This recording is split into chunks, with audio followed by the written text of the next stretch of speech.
24 റൗണ്ടപ്പിലേക്ക് എല്ലാ പ്രേക്ഷകർക്കും സ്വാഗതം. വിശദമായ റിപ്പോർട്ടുകളിലേക്ക്. ഗസ സമാധാന കരാറിൽ ഒപ്പുവെച്ചു. ഈജിപ്ത്, ഖത്തർ, തുർക്കി, US എന്നീ രാജ്യങ്ങളുടെ തലവന്മാർ കരാറിൽ ഒപ്പുവെച്ചു. ഇസ്രായേൽ, ഹമാസ് നേതാക്കൾ കരാറിൽ ഒപ്പുവെച്ചിട്ടില്ല. ശ്രീജിത്ത് ബാലകൃഷ്ണൻ ഇന്റർനാഷണൽ ന്യൂസ് ഡെസ്കിൽ നിന്ന് ചേരുന്നു കൂടുതൽ വിവരങ്ങളുമായി. ശ്രീജിത്ത്, ഏറ്റവും പ്രധാനപ്പെട്ട കാര്യം സമാധാനം ഗസയിൽ തെളിയുന്നു എന്നുള്ളതാണ്. പക്ഷേ അപ്പോഴും ഒരു സംശയമായി നിൽക്കുന്നത് ഈ സമാധാന കരാറിൽ രണ്ട് രാജ്യങ്ങൾ ഒപ്പുവെച്ചിട്ടില്ല. അവർക്കിടയിൽ തന്നെയാണ് പ്രശ്നങ്ങളുള്ളത്. അല്ലെങ്കിൽ രണ്ട് പ്രധാനപ്പെട്ട കേന്ദ്രങ്ങൾ ഒപ്പുവെച്ചിട്ടില്ല. അവർക്ക് ഇടയിൽ തന്നെയാണ് പ്രശ്നങ്ങളുള്ളത്. എന്താണ് അത്തരത്തിൽ ഒരു നിലപാടിലേക്ക് പോകാനുള്ള കാര്യം? ഇതിപ്പോൾ ഈ സമാധാന കരാർ നിലവിൽ വരുന്നു. പക്ഷേ ഈ രണ്ട് രാജ്യങ്ങളും നിലപാട് പറഞ്ഞിട്ടുണ്ട്. പക്ഷേ ഈ കരാറിൽ ഒപ്പുവെച്ചിട്ടില്ല. എങ്കിൽ അതിന്റെ സാധുത എന്താണ്? ഇതിന് ഏറ്റവും പ്രധാനത്തിൽ നമ്മൾ മനസ്സിലാക്കേണ്ടത് അമേരിക്കൻ പ്രസിഡന്റിന്റെ ഇടപെടലാണ്. അദ്ദേഹത്തിന്റെ ഒരു ഇടപെടലും അദ്ദേഹത്തിന്റെ താല്പര്യവും. നമുക്കറിയാം, ഒരു 20 കരാർ കഴിഞ്ഞ ഏതാണ്ട് ഒരു മാസത്തോളമായി ഇക്കാര്യത്തിൽ വലിയ രൂപത്തിൽ ചർച്ചകളും ആഗോളതലത്തിൽ തന്നെ ഇക്കാര്യം വലിയ രൂപത്തിൽ ചർച്ചയാവുകയും ചെയ്തുകൊണ്ടിരിക്കുകയായിരുന്നു. അതിന്റെ ഭാഗമായിട്ടാണ് ഈജിപ്തിൽ സമാധാന കരാറുമായി ബന്ധപ്പെട്ട് ഉച്ചകോടി നടത്താമെന്ന് തീരുമാനിക്കുകയും അതിലേക്കാണ് ഒരു 20 നിർദ്ദേശങ്ങൾ ട്രംപിന്റെ ഭാഗത്ത് നിന്ന് ഒരു 20 നിർദ്ദേശങ്ങൾ ഗസയിൽ സമാധാനം പുനഃസ്ഥാപിക്കാനും യുദ്ധം അവസാനിപ്പിക്കാനും പൂർണ്ണമായും വെടിനിർത്തൽ കരാർ നടപ്പിലാക്കാനുമായി ഒരു 20 കരാറുമായി ട്രംപ് മുന്നോട്ട് വരികയും ആ കരാറിനൊപ്പം നിൽക്കാൻ മറ്റ് ലോകരാജ്യങ്ങൾ തീരുമാനിക്കുകയും ചെയ്തു. കാരണം എല്ലാവരെയും സംബന്ധിച്ചും ഗസയിൽ സമാധാനം പുനഃസ്ഥാപിക്കണമെന്ന ആവശ്യമായിരുന്നുണ്ടായിരുന്നത്. അതിന് മധ്യസ്ഥരായി ഈജിപ്തും ഖത്തറും മുന്നോട്ട് വരികയും ചെയ്തു. അങ്ങനെയാണ് ഈജിപ്തും ഖത്തറും ഈ മധ്യസ്ഥ ശ്രമത്തിന് മുന്നോട്ട് വന്നപ്പോഴാണ് ഹമാസ് കൂടി അങ്ങനെയെങ്കിൽ ഞങ്ങൾ കരാറിൽ ഒപ്പുവെക്കാൻ തയ്യാറാണ്, കരാറുമായി മുന്നോട്ട് പോകാൻ തയ്യാറാണ് എന്ന നിലപാടിലേക്ക് ഈ എല്ലാവരും ഒത്തുവന്നത്. അങ്ങനെയാണ് കഴിഞ്ഞ ദിവസം ബന്ദികളുടെ കൈമാറ്റത്തെ സംബന്ധിച്ച് ചർച്ചകൾ ഉണ്ടാവുകയും ആ ബന്ദികളുടെ കൈമാറ്റം ഇന്നലെയും ഇന്നുമായി സാധ്യമാവുകയും ചെയ്തു. അതൊരു പക്ഷേ ഇക്കാര്യത്തിൽ വലിയ നിർണായകമായ തീരുമാനവും നിർണായകമായ ഇടപെടലും നടപടിയുമായി മാറിയെന്ന് നമുക്കറിയാവുന്നതാണ്. കാരണം രണ്ട് രാജ്യങ്ങൾ തമ്മിൽ ഏതാണ്ട് 2 വർഷത്തോളമായി, കഴിഞ്ഞ ചൊവ്വാഴ്ചയാണ് ആ രണ്ടാം വാർഷികം നടന്നത്. അങ്ങനെ 2 വർഷത്തോളമായി രണ്ട് രാജ്യങ്ങൾ തമ്മിൽ, രണ്ട് വിഭാഗങ്ങൾ തമ്മിൽ നടന്ന വലിയ രക്തരൂക്ഷിതമായ യുദ്ധവും ഏറ്റുമുട്ടലും നടന്നുകൊണ്ടിരിക്കുക. ആ യുദ്ധം അവസാനിപ്പിക്കുക എന്നുള്ളതായിരുന്നു ഇതിന്റെ ആത്യന്തികമായ ലക്ഷ്യം. ഇന്ന് സമാധാന കരാർ ഈജിപ്തിൽ ഒപ്പിടുമ്പോൾ സ്വാഭാവികമായും ലോകം പ്രതീക്ഷിക്കുന്നത്, ലോകം ആഗ്രഹിക്കുന്നത് ആ കരാർ സാധ്യമാകുമ്പോൾ യുദ്ധം അവസാനിക്കുന്നു. വെടിനിർത്തൽ കരാർ മാത്രമല്ല, യുദ്ധം എന്നുള്ള വലിയ രൂപം അത് അവസാനിക്കുന്നു. ആ കരാറുമായി മുന്നോട്ട് പോകുമ്പോൾ ഇനി ഇതിന്റെ തുടർച്ച എന്ന നിലയ്ക്ക് ഈ ഹമാസും ഇസ്രായേലും രണ്ടുപേരും ഈ കരാറിൽ പ്രത്യക്ഷത്തിൽ ഒപ്പിടാൻ എത്തിയില്ല എങ്കിൽ പോലും കരാർ സാധ്യമാകുമ്പോൾ യുദ്ധം അവസാനിക്കുന്നു, വെടിനിർത്തൽ കരാർ സാധ്യമാകുന്നു എന്നുള്ളതാണ് അതിൻ്റെ ഏറ്റവും പ്രധാനം. നമ്മൾ ഇന്ന് രാവിലെയും ഇന്നലെയുമായി കണ്ടത് അവിടെ ബന്ദികളുടെ കൈമാറ്റം സാധ്യമായിരിക്കുന്നു. ആ ബന്ദികളുടെ കൈമാറ്റമായിരുന്നു ഇസ്രായേൽ ഏറ്റവും കൂടുതൽ ആവശ്യപ്പെട്ടിരുന്നത്. ഞങ്ങളുടെ നിലവിൽ നിങ്ങൾ ഹമാസ് കൈവശം വെച്ചിരിക്കുന്ന 20 ആളുകളെ ഞങ്ങൾക്ക് വിട്ടു നൽകണമെന്ന ആവശ്യം ഇസ്രായേൽ ആവശ്യപ്പെടുന്നു. ആ ആവശ്യം അംഗീകരിക്കുകയും അവരെ വിട്ടുകിട്ടിയപ്പോൾ ഇസ്രായേൽ അതിനെ സർവ്വ സ്വാഗതം ചെയ്യുകയും ചെയ്തു. ഇന്ന് പകൽ ട്രംപ് ഇസ്രായേലിലുണ്ടായിരുന്നു, പാർലമെന്റിനെ അഭിസംബോധന ചെയ്തു. അതിനുശേഷമാണ് അദ്ദേഹം കെയ്റോയിലേക്ക് പറഞ്ഞത്. പക്ഷേ അപ്പോഴും ഇസ്രായേലിന്റെ പ്രധാനമന്ത്രി ബെഞ്ചമിൻ നെതന്യാഹു അദ്ദേഹത്തിനൊപ്പം പറക്കാൻ തയ്യാറായില്ല, കെയ്റോയിലെത്തിയില്ല.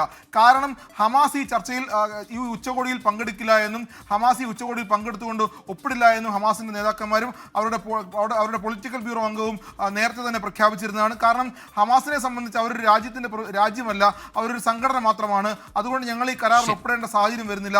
പക്ഷെ എന്നാൽ പോലും ബന്ദികളുടെ കൈമാറ്റവും ഗസയിൽ സമാധാനം പുനഃസ്ഥാപിക്കാനും ഞങ്ങൾ ആഗ്രഹിക്കുന്നുണ്ട് എന്ന് ഹമാസ് കൂടി പറഞ്ഞിരിക്കുന്നു. എന്തായാലും എല്ലാ രാജ്യങ്ങളും 20 ലോകരാജ്യങ്ങളുടെ പ്രതികളുണ്ടായിരുന്നു, ട്രംപ് ഉണ്ടായിരുന്നു.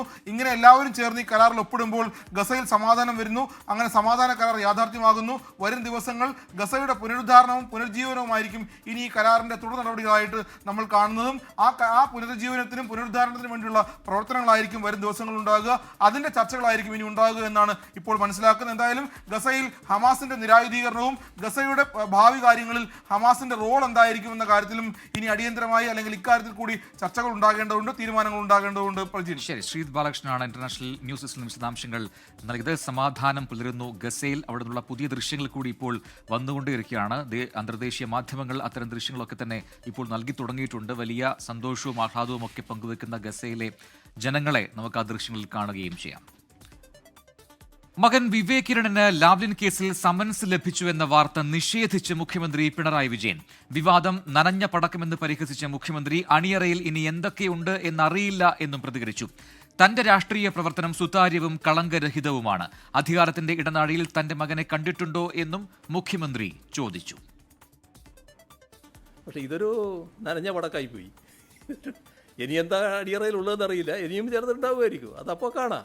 2023 മുഖ്യമന്ത്രി പിണറായി വിജയന്റെ മകൻ വിവേക് കിരണിനോട് ഹാജരാകണമെന്നാവശ്യപ്പെട്ട് ED നോട്ടീസ് അയച്ചത്. ഇത് ലാവ്ലിൻ കേസുമായി ബന്ധപ്പെട്ടാണെന്ന വിവരമാണ് ഇന്ന് പുറത്തുവന്നത്. വിവേക് കിരണിന് UK പഠനത്തിന് സാമ്പത്തികമായി സഹായിച്ച് സ്പോൺസറായത് ലാവ്ലിൻ കമ്പനിയുടെ ഡയറക്ടറായ ദിലീപ് രാഹുലാണെന്ന് മൊഴി ലഭിച്ചിരുന്നു. ഇതിൽ വ്യക്തത വരുത്താനാണ് 2023 സമൻസ് അയച്ചത്. എന്നാൽ ഇങ്ങനെയൊരു സമൻസ് ലഭിച്ചിട്ടേയില്ലെന്നാണ് മുഖ്യമന്ത്രിയുടെ പ്രതികരണം. വന്നില്ലെങ്കിൽ എൻ്റെ അവിടെ വരണ്ടേ? അതല്ലേ ഞാൻ പറഞ്ഞത്. ഞങ്ങളാരും അത് കണ്ടിട്ടില്ലല്ലോ ഇതുവരെ. അല്ല, എൻ്റെ കയ്യിൽ ഇതുവരെ കിട്ടിയിട്ടില്ല. ഞങ്ങൾ കണ്ടിട്ടില്ല, ഞങ്ങളാരും കണ്ടിട്ടില്ല. ഈ മകൻ അങ്ങനെ ഒരു സാധനം കിട്ടിയതായിട്ട് ഇതുവരെ മകൻ എന്നോട് പറഞ്ഞിട്ടുമില്ല.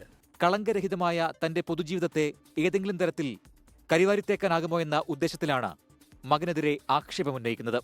മക്കളും കളങ്കരഹിതരാണെന്നും അതിൽ പ്രത്യേക അഭിമാനമുണ്ടെന്നും മുഖ്യമന്ത്രി പ്രതികരിച്ചു. നിങ്ങൾ ഈ പറയുന്ന മകനില്ലേ, നിങ്ങൾ എത്ര പേര് ആ മകനെ കണ്ടിട്ടുണ്ട് നിനക്കറിയില്ല. അവനെയും കേരളത്തിൻ്റെ മുഖ്യമന്ത്രിയുടെ മകനാണല്ലോ. അധികാരത്തിൻ്റെ ഇടനാഴികളിൽ സഞ്ചരിച്ചുകൊണ്ടിരിക്കുന്ന മുഖ്യമന്ത്രിമാരുടെ മക്കളെ കണ്ടവരായിരിക്കുമല്ലോ നിങ്ങളെല്ലാവരും. എവിടെയെങ്കിലും കണ്ടോ നിങ്ങളവനെ? ക്ലിഫ് ഹൗസിൽ എത്ര മുറിയുണ്ട് എന്ന് പോലും അവൻ അറിയുമെന്ന് സംശയമാണ്. ശബരിമല സ്വർണ്ണപ്പാളി വിവാദത്തിൽ ഇപ്പോഴത്തെ ബോർഡിനും 2019 ബോർഡിനുമെതിരെ മറ്റ് നടപടികളുണ്ടാകുമോ എന്ന് ചോദിച്ചപ്പോൾ ഇതായിരുന്നു പ്രതികരണം. ഇപ്പോൾ ഒരു അന്വേഷണം നടന്നുകൊണ്ടിരിക്കുകയാണ്. ആ അന്വേഷണത്തെ ഏതെങ്കിലും തരത്തിൽ ബാധിക്കുന്ന ഒരു കമൻറ്റ് എൻ്റെ ഭാഗത്തുനിന്ന് വരുന്നത് ശരിയാണോ? ഇതുമായി ബന്ധപ്പെട്ട് അന്വേഷണം നടന്നിട്ട് ആരൊക്കെയാണ് അന്വേഷണത്തിൻ്റെ ഭാഗമായി ബലം കണിഞ്ഞോ ബലം കണിയാതെയോ ജയിലിലേക്ക് പോകുന്നത് നമുക്ക് നോക്കാം. അമിത്ഷായെ ഔദ്യോഗിക വസതിയിൽ പോയി കണ്ടതിനെയും മുഖ്യമന്ത്രി ന്യായീകരിച്ചു. 24 തിരുവനന്തപുരം. വിവേക് കിരണിന് ED സമൻസ് ലഭിച്ചെന്ന CPIM ജനറൽ സെക്രട്ടറി MA ബേബിയുടെ പ്രതികരണത്തിൽ മുഖ്യമന്ത്രിക്ക് അതൃപ്തി. മാധ്യമ വാർത്തകൾ കണ്ടായിരിക്കും ബേബി പ്രതികരിച്ചതെന്നായിരുന്നു മുഖ്യമന്ത്രിയുടെ മറുപടി. കേരളത്തിലെ CPIM നേതാക്കൾ ആരും സമൻസിന് സ്ഥിരീകരണം നൽകാതിരുന്നപ്പോഴാണ് MA ബേബി വിവാദ പ്രതികരണം നടത്തിയത്. ഇതോടെ പ്രതിപക്ഷവും ബേബിയുടെ പരാമർശം ഏറ്റെടുക്കുകയായിരുന്നു. ഒരു കെട്ടിച്ചമച്ച നോട്ടീസ് അയച്ചു നോക്കി, പക്ഷെ അനങ്ങുന്നില്ല. കാര്യം എന്താ? ആ നോട്ടീസ് തന്നെ അസംബന്ധ നോട്ടീസാണെന്ന് അവർക്ക് തന്നെ അംഗീകരിച്ചത് പിൻവലിക്കേണ്ടി വന്നു. ഇതല്ലേ നമ്മുടെ മുമ്പിൽ പച്ച പരാമാർത്ഥമായിട്ടുള്ളത്. അതുകൊണ്ട് ഇതിൽ യാതൊരു വസ്തുതയുമില്ല. ഇന്നലെ ചെന്നൈയിൽ വെച്ച് നൽകിയ ഈ പ്രതികരണമാണ് മുഖ്യമന്ത്രിയെ ചൊടിപ്പിച്ചത്. ലൈഫ് മിഷൻ ഫ്ളാറ്റ് കേസിൽ മകൻ വിവേക് കിരണിന് EDയുടെ നോട്ടീസ് ലഭിച്ച വിവരം പുറത്തു വന്നിട്ടും മുഖ്യമന്ത്രിയോ പാർട്ടിയുടെ കേരള നേതൃത്വമോ ഇതിന് ഇതുവരെ സ്ഥിരീകരണം നൽകിയിരുന്നില്ല. അപ്പോഴാണ് സമൻസ് ലഭിച്ചെന്നും അസംബന്ധമെന്ന് മനസ്സിലാക്കി പിൻവലിച്ചെന്നും CPIM general secretary MA baby സ്ഥിരീകരിക്കുന്നത്. ഇതോടെ സമൻസ് വിവാദം കൊഴുക്കുമെന്നതാണ് മുഖ്യമന്ത്രിയുടെ അതൃപ്തിക്ക് കാരണം. അതൃപ്തി വാർത്താസമ്മേളനത്തിൽ പരസ്യമാക്കിയ മുഖ്യമന്ത്രി ജനറൽ സെക്രട്ടറിയെ തിരുത്തുകയും ചെയ്തു. അതൊക്കെ നിങ്ങളുടെ വാർത്ത കണ്ടപ്പോൾ വാർത്തയെ മുഖവിലക്ക് എടുക്കുമല്ലോ ആരായാലും. ആ വാർത്തയുടെ കാര്യമായിട്ട് പറഞ്ഞ ഒരു പ്രതികരണമായിരിക്കും. ഈ വസ്തുതകളൊക്കെ മനസ്സിലാക്കി പറഞ്ഞൊരു പ്രതികരണമായിരിക്കില്ലത്. മുഖ്യമന്ത്രി പ്രതീക്ഷിച്ച പോലെ തന്നെ MA ബേബിയുടെ പ്രതികരണം ആയുധമാക്കി പ്രതിപക്ഷം രംഗത്തെത്തി. 2023 ഓർക്കണം ഈ നോട്ടീസ്. 24 തെരഞ്ഞെടുപ്പ്. അതിൽ ഭീതിയോടുകൂടിയാണ് പിന്നീട് കംപ്ലീറ്റ് ആയി കണ്ടത്. ഞാൻ ഇലക്ഷൻ കാലത്ത് നിങ്ങളോട് പറഞ്ഞു ED പിടിമുറുക്കുന്നു, കരുവന്നൂർ അവിടെയൊക്കെ വെറുതെയാണ്. ED പിടിമുറുക്കുന്ന ഇതാണ്, ഇവരെ ബ്ലാക്ക്മെയിൽ ചെയ്യാണ്. മുഖ്യമന്ത്രിയുടെ അതൃപ്തി രാവിലെ തന്നെ MA ബേബിയുടെ ചെവിയിലും എത്തിയിരുന്നു. ഇതോടെ പ്രതികരണം അദ്ദേഹം തിരുത്തുകയും ചെയ്തു. പോളിറ്റ് ബ്യൂറോ അംഗവും മുഖ്യമന്ത്രിയുമായ നേതാവ് പാർട്ടി ജനറൽ സെക്രട്ടറിയെ പരസ്യമായി തള്ളിപ്പറഞ്ഞത് CPIMൽ അത്ര പുതുമയുള്ള കാര്യമല്ല. 24 തിരുവനന്തപുരം. ശബരിമലയിലെ സ്വർണ്ണക്കൊള്ളയിൽ അന്വേഷണം വ്യാപിപ്പിച്ച് ഹൈക്കോടതി നിയോഗിച്ച പ്രത്യേക സംഘം ചെന്നൈ സ്മാർട്ട് ക്രിയേഷൻസിൽ പരിശോധന നടത്തി. സ്വർണ്ണപ്പാളി കൈമാറ്റം ചെയ്യാൻ ഉണ്ണികൃഷ്ണൻ പോറ്റിയെ സഹായിച്ച ഹൈദരാബാദ് സ്വദേശി നാഗേഷിനെ കേന്ദ്രീകരിച്ചും അന്വേഷണം നടത്തും. ശബരിമല സ്വർണ്ണക്കൊള്ളയിലെ അന്വേഷണം ഹൈദരാബാദ് സ്വദേശി നാഗേഷിലേക്ക് കേന്ദ്രീകരിക്കുകയാണ്. സ്വർണം അടിച്ചുമാറ്റിയത് ഉണ്ണികൃഷ്ണൻ പോറ്റിയുടെ പ്രധാന സഹായി നാഗേഷ് എന്ന നിർണായക വിവരമാണ് പ്രത്യേക സംഘത്തിന് ലഭിച്ചത്. ശബരിമലയിലെ യഥാർത്ഥ ദ്വാരപാലക ശില്പപാളികൾ ഇയാൾ കൈക്കലാക്കുകയോ വിൽക്കുകയോ ചെയ്തിരിക്കാമെന്നും സംശയമുണ്ട്. സന്നിധാനത്ത് നിന്ന് കൊണ്ടുപോയ സ്വർണ്ണപ്പാളികൾ ഏറെ ദിവസം സൂക്ഷിച്ചത് ഹൈദരാബാദിലെ നാഗേഷിന്റെ സ്ഥാപനത്തിലാണ്. സ്വർണം പൂശാനായി ചെന്നൈയിലെത്തിച്ചതും നാഗേഷാണ്. ഇതിനിടയിലാണ് ശില്പപാളികളുടെ ഭാരത്തിൽ 4.5 കിലോയുടെ വ്യത്യാസമുണ്ടായത്. അതിനാൽ യഥാർത്ഥ പാളി മാറ്റിയ ശേഷം ഡ്യൂപ്ലിക്കേറ്റ് പാളിയാണ് ചെന്നൈയിലെത്തിച്ചത് എന്നും കരുതുന്നു. ഇതോടെയാണ് നാഗേഷിനെ കണ്ടെത്താൻ അന്വേഷണം തുടങ്ങിയത്. ചെന്നൈ സ്മാർട്ട് ക്രിയേഷൻസിൽ SIT സംഘം പരിശോധന നടത്തി. കേസിൽ Pathanamthitta Ranni judicial first class magistrate കോടതിയിൽ പ്രത്യേക അന്വേഷണ സംഘം FIR സമർപ്പിച്ചു. ദേവസ്വം വിജിലൻസ് അന്വേഷണത്തിൽ ഗുരുതര വീഴ്ച കണ്ടെത്തിയതോടെയാണ് ദേവസ്വം സ്മിത്തിനെ സസ്പെൻഡ് ചെയ്യാനുള്ള നീക്കം. ദ്വാരപാലക ശില്പം തിരികെ കൊണ്ടുവന്നപ്പോൾ ഗോൾഡ് സ്മിത്ത് പരിശോധനയ്ക്കെത്തിയില്ലെന്നും തട്ടിപ്പ് പുറത്തു വരാതിരിക്കാൻ മനഃപൂർവ്വം ശ്രമിച്ചുവെന്നും വിജിലൻസ് കണ്ടെത്തിയിരുന്നു. ഗോൾഡ് സ്മിത്തിനെ വിലക്കിയ അസിസ്റ്റന്റ് എഞ്ചിനീയർക്കെതിരെയും അന്വേഷണമുണ്ടാകും. ഗോൾഡ് സ്മിത്തിനെ മനഃപൂർവ്വം ശബരിമലയിൽ നിന്ന് മാറ്റി നിർത്തിയത് തട്ടിപ്പിനു വേണ്ടിയെന്നും വിജിലൻസ് കണ്ടെത്തിയിട്ടുണ്ട്. സ്വർണ്ണക്കവർച്ച കേസിൽ തന്ത്രി കണ്ഠരര് രാജീവരുടെ മൊഴിയെടുത്തു. സാക്ഷിയാക്കാനാണ് അന്വേഷണ സംഘത്തിന്റെ തീരുമാനം. 24 തിരുവനന്തപുരം. ശബരിമലയിലെ സ്വർണ്ണക്കൊള്ളയിൽ സർക്കാരിനും തിരുവിതാംകൂർ ദേവസ്വം ബോർഡിനുമെതിരെ പ്രതിഷേധം കടുപ്പിച്ച് പ്രതിപക്ഷ യുവജന സംഘടനകൾ. സെക്രട്ടേറിയറ്റിലേക്ക് യുവമോർച്ച നടത്തിയ മാർച്ചിൽ സംഘർഷമുണ്ടായി. മന്ത്രി VN വാസവന്റെ ഓഫീസിലേക്ക് നടത്തിയ യൂത്ത് കോൺഗ്രസ് മാർച്ചും കയ്യാങ്കളിയിൽ കലാശിച്ചു.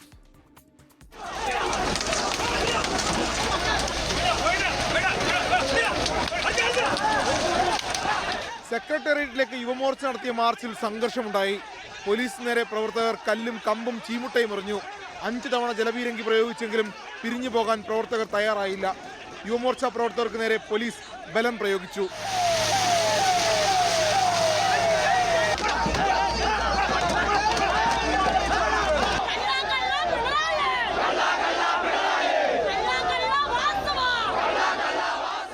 കോട്ടയത്ത് ദേവസ്വം മന്ത്രി VN വാസവന്റെ വസതിയിലേക്ക് യൂത്ത് കോൺഗ്രസ് നടത്തിയ മാർച്ചിലും സംഘർഷമുണ്ടായി. പ്രവർത്തകർ മന്ത്രിയുടെ കോലം കത്തിച്ചു. MC റോഡ് ഉപരോധിച്ച പ്രവർത്തകരെ പോലീസ് ബലം പ്രയോഗിച്ച് നീക്കി.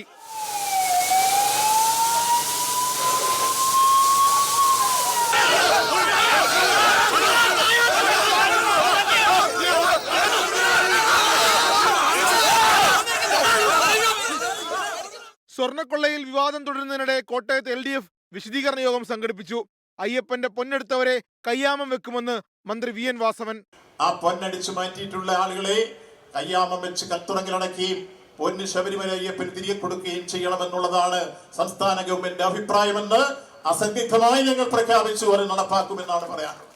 പ്രതിപക്ഷം ആവശ്യപ്പെടുന്ന അന്വേഷണമാണ് കോടതി പ്രഖ്യാപിച്ചതെന്നും പിന്നെയും പ്രതിഷേധം നടത്തുന്നത് എന്തിനെന്നും മന്ത്രി ചോദിച്ചു. 24 കോട്ടയം, തിരുവനന്തപുരം. ശബരിമല സന്നിധാനത്തെ സ്ട്രോങ് റൂമിൽ ജസ്റ്റിസ് KT ശങ്കരന്റെ നേതൃത്വത്തിൽ പരിശോധന പൂർത്തിയായി. ആറന്മുളയിലെ സ്ട്രോങ് റൂം പരിശോധിക്കുക പിന്നീടായിരിക്കും. SAT തലവൻ ADGH H വെങ്കടേഷ് നാളെ സന്നിധാനത്ത് എത്തും. ജസ്റ്റിസ് KT ശങ്കരന്റെ നേതൃത്വത്തിൽ കഴിഞ്ഞ 3 ദിവസമായി സന്നിധാനത്തെ സ്ട്രോങ് റൂമിൽ നടന്നുവന്ന പരിശോധന വൈകിട്ട് 5 മണിയോടെയാണ് പൂർത്തിയായത്.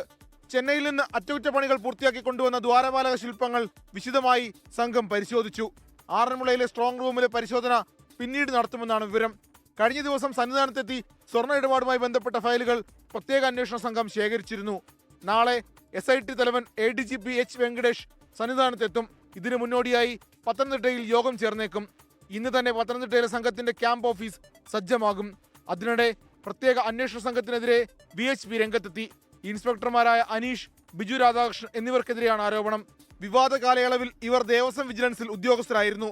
ഇത് അന്വേഷണത്തിന്റെ വിശ്വാസ്യതയെ ബാധിക്കുമെന്നാണ് VHP ആരോപണം. വിഷയത്തിൽ ഹൈക്കോടതിയെ സമീപിച്ച സംഘടന CBI അന്വേഷണമാണ് ആവശ്യപ്പെടുന്നത്. 24 പത്തനംതിട്ട. യൂത്ത് കോൺഗ്രസ് സംസ്ഥാന നേതൃത്വത്തെ OJ ജനീഷ് നയിക്കും. ബിനു ചുള്ളിയിലാണ് വർക്കിംഗ് പ്രസിഡന്റ്. OJ ജനീഷിനായി ഷാഫി പറമ്പിൽ സ്വീകരിച്ച നിലപാട് നിർണായകമായി. അധ്യക്ഷ സ്ഥാനത്തിൽ I ഗ്രൂപ്പിൽ കടുത്ത അതൃപ്തിയുണ്ട് എന്നാണ് റിപ്പോർട്ടുകൾ. അപമാനിച്ചു എന്ന വിലയിരുത്തലാണ് അബിൻ വർക്കി. നാളെ രാവിലെ 10 മണിക്ക് അബിൻ വർക്കി മാധ്യമങ്ങളെ കാണും. ലൈംഗികാരോപണ വിവാദത്തിൽ രാഹുൽ മാങ്കൂട്ടത്തിൽ രാജിവെച്ചതോടെയാണ് യൂത്ത് കോൺഗ്രസ് സംസ്ഥാന അധ്യക്ഷ പദം ഒഴിഞ്ഞുകിടന്നത്. അധ്യക്ഷനില്ലാത്ത 51 ദിവസം. ഏറെ ചർച്ചകൾക്കൊടുവിലാണ് OJ ജനീഷിനെ അധ്യക്ഷനായി പ്രഖ്യാപിച്ചത്. നേതാക്കന്മാർ വിട്ടുവീഴ്ചയ്ക്ക് തയ്യാറാവാത്തതായിരുന്നു യൂത്ത് കോൺഗ്രസിലെ പ്രതിസന്ധി രൂക്ഷമാക്കിയത്. ഒടുവിൽ സാമുദായിക സമവാക്യം OJ ജനീഷിന് തുണയായി. ഈഴവ വിഭാഗത്തിൽപ്പെട്ട ജനീഷിന് ഷാഫി പറമ്പിലിന്റെ പിന്തുണയും കരുത്തായി. പഴയ A ഗ്രൂപ്പുകാരനെങ്കിലും ജനീഷിനിപ്പോൾ KC വേണുഗോപാലുമായാണ് അടുപ്പം. വളരെ അഭിമാനകരവും സന്തോഷകരമായ ഒരു നിമിഷത്തിലൂടെയാണ് കടന്നുപോയിക്കൊണ്ടിരിക്കുന്നത്. കേരളത്തിലെ യൂത്ത് കോൺഗ്രസ് പ്രസ്ഥാനത്തെ സംബന്ധിച്ച് കഴിഞ്ഞകാല ചരിത്രത്തിൽ രേഖപ്പെടുത്തപ്പെട്ടിട്ടുള്ളതുപോലെ തന്നെ സമാനതകളില്ലാത്ത സമര പോരാട്ടങ്ങൾക്ക് ഇപ്പോൾ നേതൃത്വം ഏൽപ്പിക്കപ്പെട്ടിട്ടുള്ള പുതിയ യൂത്ത് കോൺഗ്രസിൻ്റെ മുഴുവൻ നേതൃത്വങ്ങളെയും കൂട്ടിയോജിപ്പിച്ചുകൊണ്ട് തന്നെ സംസ്ഥാനത്തിനകത്ത് യൂത്ത് കോൺഗ്രസ് പ്രവർത്തനങ്ങൾ മുന്നോട്ട് കൊണ്ടുപോകും. യൂത്ത് കോൺഗ്രസിൽ ആദ്യമായി വർക്കിംഗ് പ്രസിഡന്റുമുണ്ടായി. കീഴ്വഴക്കങ്ങൾ മറികടന്ന് ബിനു ചുള്ളിയിലിനെ ആ സ്ഥാനത്തേക്ക് നിയമിച്ചതും KC വേണുഗോപാൽ പക്ഷക്കാരൻ എന്ന മെറിറ്റ്. ഇന്ന് സംഘടനയിലെ ഒരു വലിയ ഉത്തരവാദിത്വം എന്നെ ഏൽപ്പിച്ചിട്ടുണ്ട്. അതിന് പാർട്ടി നേതൃത്വത്തോട് ആദ്യം തന്നെ നന്ദി പറയുകയാണ്. ഞാനെന്നുള്ളതല്ല, ഇപ്പം ചർച്ച ചെയ്യപ്പെടാത്ത ആളുകളുമൊക്കെ ഇതിനകത്ത് അർഹതപ്പെട്ട ആളുകളൊക്കെ തന്നെ ഉണ്ട്. പാർട്ടി ഒരു വലിയ ഉത്തരവാദിത്തമാണ്, അതിനെ ആ രീതിയിൽ തന്നെ കാണുന്നുള്ളൂ. KPCC അധ്യക്ഷനും KSU അധ്യക്ഷനും മഹിളാ കോൺഗ്രസ് അധ്യക്ഷയും ന്യൂനപക്ഷ വിഭാഗത്തിൽപ്പെട്ടത് എന്നതാണ് അബിൻ വർക്കിക്ക് തിരിച്ചടിയായത്. സംഘടനാ തെരഞ്ഞെടുപ്പിൽ മത്സരിക്കാത്തതാണ് KM അഭിജിത്തിനെ ഒഴിവാക്കാനുള്ള കാരണം. തർക്കം ഒഴിവാക്കാനായി ഇരുവരെയും ദേശീയ സെക്രട്ടറിമാരായി നിയമിച്ചു. ജില്ലയിൽ മികച്ച സംഘാടകൻ എന്ന പേരെടുത്തിട്ടുണ്ടെങ്കിലും തൃശൂരിനപ്പുറം മേൽവിലാസമുണ്ടാക്കാൻ OJ ജനീഷിന് ഇനിയുമായിട്ടില്ല. I ഗ്രൂപ്പ് പൂർണ്ണ മനസ്സോടെ തീരുമാനത്തെ അംഗീകരിച്ചില്ലെങ്കിൽ അതും പ്രതിസന്ധിയാവും. തെരഞ്ഞെടുപ്പ് കാലത്ത് പ്രതിപക്ഷ യുവജന സംഘടനയ്ക്ക് സമരസംഘടനയായി മാറാൻ കഴിയുമോ എന്ന് കാത്തിരുന്നു കാണാം. സലിം മാലിക്, 24, തിരുവനന്തപുരം. കോഴിക്കോട് പേരാമ്പ്രയിലെ സംഘർഷത്തിനിടെ പോലീസുകാർക്കെതിരെ സ്ഫോടക വസ്തു എറിഞ്ഞതിന് കേസെടുത്തു. UDF പ്രവർത്തകർക്കെതിരെയാണ് പേരാമ്പ്ര പോലീസ് പുതിയ FIR രജിസ്റ്റർ ചെയ്തത്. പേരാമ്പ്രയിലെ സംഘർഷവുമായി ബന്ധപ്പെട്ട ദൃശ്യങ്ങൾ പരിശോധിച്ചാണ് പോലീസ് പുതിയ കേസ് രജിസ്റ്റർ ചെയ്തത്.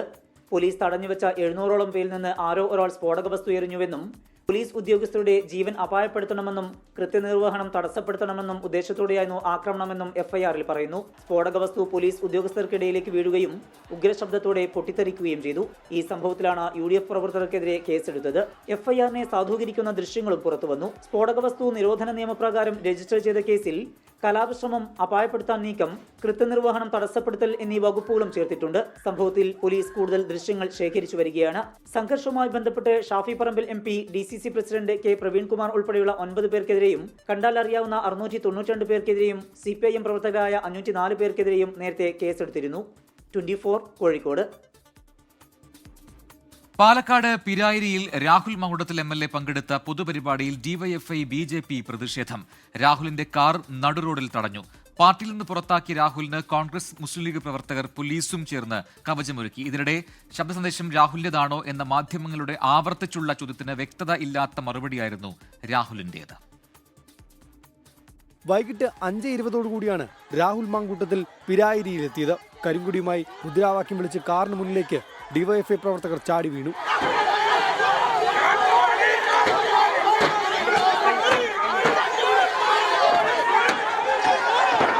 പ്രതിഷേധം ശക്തമായതോടെ പോലീസും UDF പ്രവർത്തകരും രാഹുലിന് കാവലൊരുക്കി.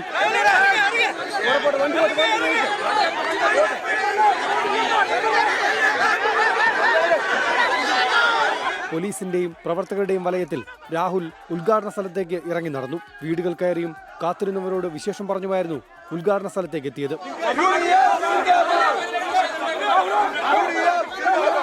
കോൺഗ്രസ്, മുസ്ലിം ലീഗ് പ്രവർത്തകരാണ് രാഹുലിന് സ്വീകരണമൊരുക്കിയത്. പ്രതിഷേധക്കാരെ UDF പ്രവർത്തകർ കൂകി വിളിച്ചു.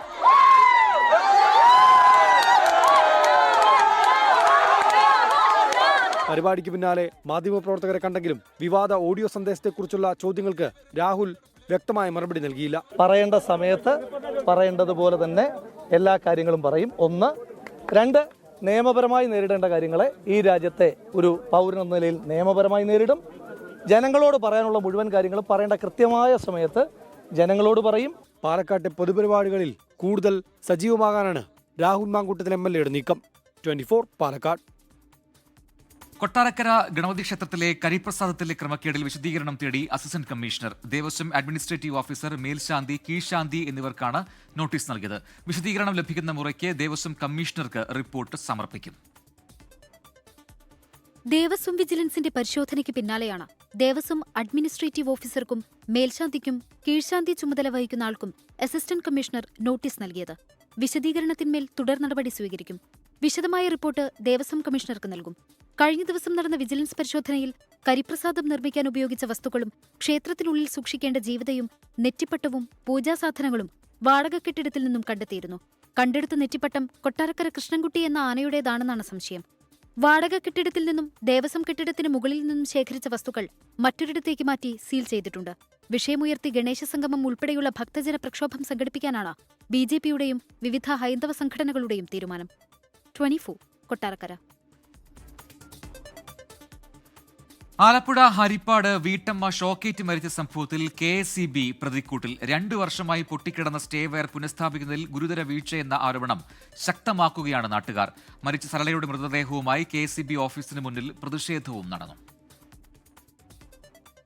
സ്റ്റേ വയർ പൊട്ടിവീണ വിവരം KSEB ഉദ്യോഗസ്ഥരെ പലകുറി അറിയിച്ചിട്ടും തിരിഞ്ഞു നോക്കിയില്ല. സരളയുടെ മരണത്തിൽ KSEBയുടെ അനാസ്ഥ തുറന്നുകാട്ടുകയാണ് നാട്ടുകാർ. അനേക പ്രാവശ്യം ഉദ്യോഗസ്ഥന്മാർ അവിടെ വന്നിട്ടുണ്ടല്ലോ, അവർ കണ്ടിട്ടുണ്ടല്ലോ. ഈ കഴിഞ്ഞ ആഴ്ചയിൽ ആ മോട്ടോർ തറയിൽ കണക്ഷൻ കൊടുക്കാൻ വന്നു, മോട്ടോർ കണക്ഷൻ കൊടുക്കാൻ. അപ്പോഴും കണ്ടല്ലോ, അപ്പോഴും ഇവർക്ക് മാറ്റമായിരുന്നല്ലോ, അയ്യപ്പോൾ ഒഴിവാക്കാമായിരുന്നല്ലോ, അത് ചെയ്തില്ലല്ലോ. ഇത് KSEBയുടെ അനാസ്ഥ കൊണ്ട് സംഭവിച്ചത് മാത്രമാണ്. എല്ലാവരെയും അടിച്ചാക്ഷേപിക്കുന്നില്ല, പക്ഷെ ചില ഉദ്യോഗസ്ഥരുടെ അനാസ്ഥ അത് മറയ്ക്കാൻ വേണ്ടിയാണ് സാമൂഹ്യ വിരുദ്ധർ അതങ്ങനെ ചെയ്തെന്ന് അവർ വരുത്തി തീർത്തത്. ഇതിനിടെ KSEBക്ക് വീഴ്ചയില്ലെന്ന പ്രാഥമിക അന്വേഷണ റിപ്പോർട്ടും മന്ത്രി K. കൃഷ്ണൻകുട്ടിയുടെ പ്രതികരണവും വിവാദമായി. ആ വയറിനെ അഴിച്ചുവിട്ടു. സ്റ്റേ വരണേ. അഴിച്ചു വിട്ടപ്പോൾ അത് തൊങ്ങുമല്ലോ. തൊങ്ങുമ്പോൾ അപ്പോൾ ആ സ്ത്രീ എന്ത് ചെയ്തറിയോ, അതിൽ പിടിച്ച് വരമ്പിൽ കയറി. അങ്ങനെയാണ് സംഭവിച്ചതെന്നാണ് അവർ പ്രാഥമികമായ റിപ്പോർട്ട്. എന്തായാലും സേഫ്റ്റി കമ്മിറ്റി അന്വേഷിച്ചിട്ട് എവിടെയെങ്കിലും വീഴ്ച വെച്ചിട്ടുണ്ടെങ്കിൽ അത് തീർച്ചയായിട്ടും നടപടി. മൃതദേഹവുമായി പള്ളിപ്പാട് KSCB ഓഫീസിന് മുന്നിൽ പ്രതിഷേധം.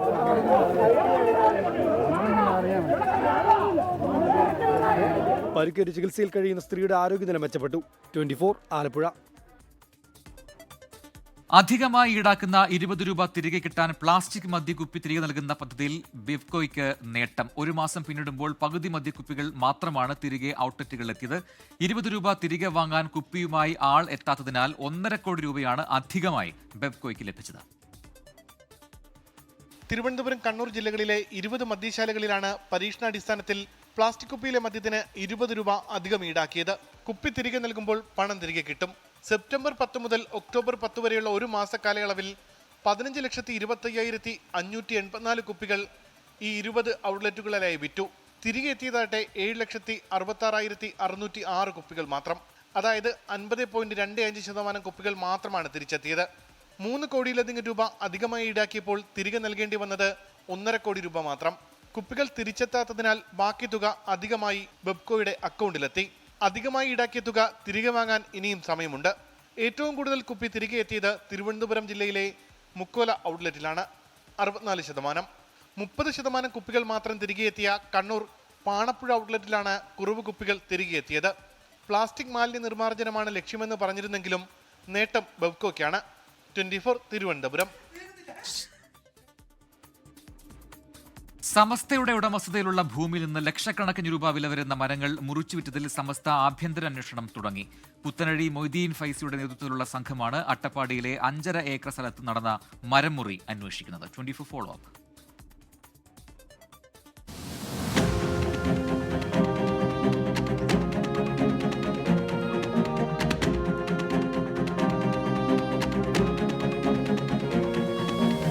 സമസ്ത 100ാം വാർഷിക ഉപഹാരമായി Samastha Islamic centre Saudi national committee വിഭാവനം ചെയ്ത ആക്സസ് പദ്ധതി മേഖലയിൽ നിന്ന് വൻതോതിൽ മരം മുറിച്ചു കടത്തിയിരുന്നു. Attappadi charitable services and education സൊസൈറ്റിക്കായി വാങ്ങിയ സ്ഥലത്ത് നിന്നാണ് തേക്ക്, വീട്ടി ഉൾപ്പെടെയുള്ള ലക്ഷങ്ങൾ വില വരുന്ന മരങ്ങൾ മുറിച്ചു കടത്തിയത്. സമസ്ത ഇസ്ലാം മത വിദ്യാഭ്യാസ ബോർഡിന് കീഴിൽ രജിസ്റ്റർ ചെയ്ത സ്ഥലത്ത് നിന്ന് ബോർഡ് പ്രസിഡന്റോ കമ്മിറ്റിയോ അറിയാതെയാണ് സ്ഥലം സൂക്ഷിക്കാൻ ചുമതലപ്പെടുത്തിയവർ മരം മുറിച്ചു വിറ്റത്. 24 വാർത്തയ്ക്ക് പിന്നാലെ സമസ്ത ഇസ്ലാം മത വിദ്യാഭ്യാസ board general secretary MT Abdulla Musliyar വിശദമായ അന്വേഷണം പ്രഖ്യാപിച്ചു. ഇതിന്റെ തുടർച്ചയായാണ് പുത്തനാഴി മൊയ്തീൻ ഫൈസിയുടെ നേതൃത്വത്തിലുള്ള സംഘം അട്ടപ്പാടി സന്ദർശിച്ചത്. നിരവധി മരങ്ങൾ മുറിച്ചു മാറ്റിയതായി കണ്ടെത്തിയിട്ടുണ്ട്. സംഭവത്തിൽ വീഴ്ച സംഭവിച്ചിട്ടുണ്ട് എന്നാണ് പ്രാഥമിക വിലയിരുത്തൽ. വിശദമായ റിപ്പോർട്ട് ഇസ്ലാം മത വിദ്യാഭ്യാസ ബോർഡിന് കൈമാറും. കോഴിക്കോട് നിന്ന് സമീർ സി മുഹമ്മദ്, 24 റൗണ്ട് പൂർത്തിയാവുന്നു. ലോകത്തെവിടെയായാലും ഏത് സമയത്തും 24 വാർത്തകളും ഓഗ്മെന്റഡ് റിയാലിറ്റി പാക്കേജുകളും എക്സ്പ്ലെയിനറുകളും വിശദമായി കാണാൻ ഞങ്ങളുടെ യൂട്യൂബ് ചാനൽ നിങ്ങൾക്ക് സബ്സ്ക്രൈബ് ചെയ്യാം.